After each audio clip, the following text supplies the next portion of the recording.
गिबियावनो बयनिसिमबो खुलुमनायखौ आं जासिहरग्रोबाय। थारैनो दिनैनि बे आंनि दिनैनि दिना जोबोद बेसेन गोसा आरो दिनै आं जोबोद मोजां मोनदों बे दिनै आं बेस्ट एक्टर एवार्ड्सखौ मोननानै। आं सानाखैमोन जे आं दिनै बेस्ट एक्टर एवार्ड्सखौ मोनगोन, नाथाय फाइनालि आं मोनबायानो बेस्ट एक्टर एवार्डखौ। आं दिनै बे एवार्ड्सखौ मोननानै थारैनो जोबोद लाकि फिल खालामदों, जोबोद खाफाल गोनां साननानै लादों जे आं दिनै बेस्ट एक्टर जानो हादों। दा बेनिखायनो आं मानाव गेदेर मानगोनां डाइरेक्टर आदा बगिस्लारिखौ रोजा रोजा साबायखर, आंखौ बे गान्जा फाग्ला सावथुनाव चान्स होनायनि थाखाय, सुबिदा होनायनि थाखाय।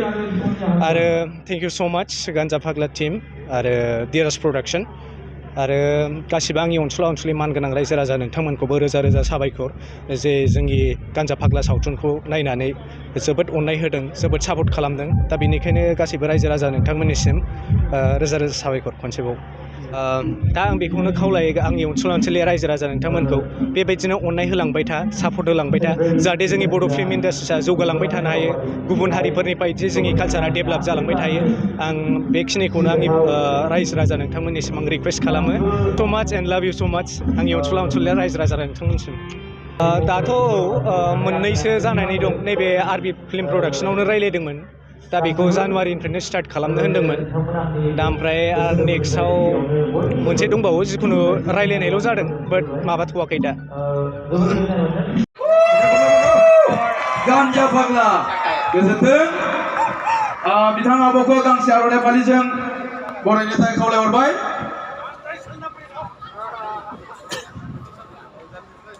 दायो बान्थाखौ नाजावफैनांगौ उत्कल हाज'वारि, जुदि बिथाङा गैयाब्ला डाइरेक्टर बिथांखौ आजावफैनो थाखाय खावलायहरनाय जाबाय।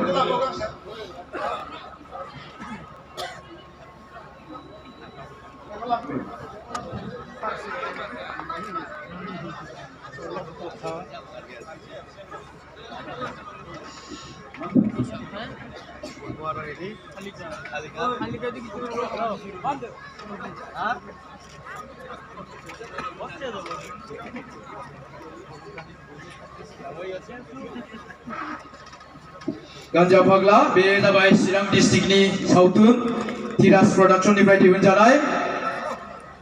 साबायखर थाबाय, आब'निसिमबो जोंनिफ्राय साबायखर थाबाय। गान्जा फाग्ला गोजोन्थों।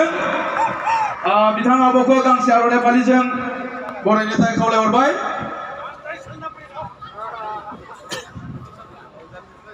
दायो बान्थाखौ नाजावफैनांगौ उत्कल हाज'वारि, जुदि बिथाङा गैयाब्ला डाइरेक्टर बिथांखौ आजावफैनो थाखाय खावलायहरनाय जाबाय।